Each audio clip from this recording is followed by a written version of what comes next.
Still on the same issue, actually, the post-COVID recovery for Africa's financial markets has not been as smooth as expected, with emerging shocks having been seen in various markets, actually being shown by the listing drought. But on the flip side, we've also seen the growth of the debt market.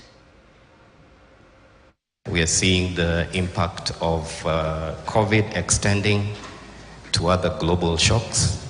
When we just thought we were trying to manage COVID, of course, we have all the other risks that have come up: interest rates, energy crisis, global supply chain disruption, all these other global shocks. Ukraine, Russia has had an impact.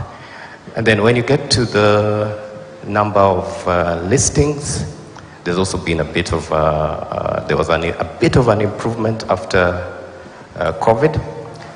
But even the most promising countries like South Africa, you may recall, had 24 delistings in 2021. But there's also the positive bit, of course, we must. So as a result of rising interest rates, there's been a bit of a growth in the debt market, particularly treasury bonds. Right. And it's a combination of many things. First, I'll stick to the Kenyan perspective.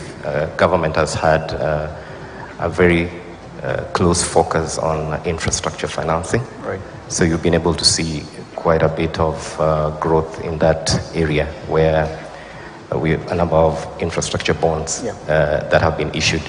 But sticking to the bond environment, where I think that's where we've seen most positive growth. I think we mentioned the gender bond, Jasiri bond, Tanzania. I think all these problems, particularly on climate change, has led jurisdictions to rethink sustainability products, and therefore you're seeing, if you look at Cote d'Ivoire, I think during the COVID time, they did a COVID bond.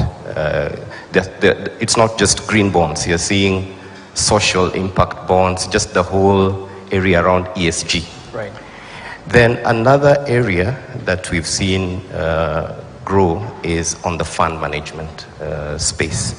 Of course, we focused on pension schemes, but if you look at, for example, Kenya, in 2014, we had assets under management for collective investment schemes of about 54 billion Kenya shillings. As at end of June, I think that was mentioned, that has gone to 148 billion. So in as much as we are saying, yes, there's the pension per capita, which has brought the scores down, I think there's need to consider that there's also growth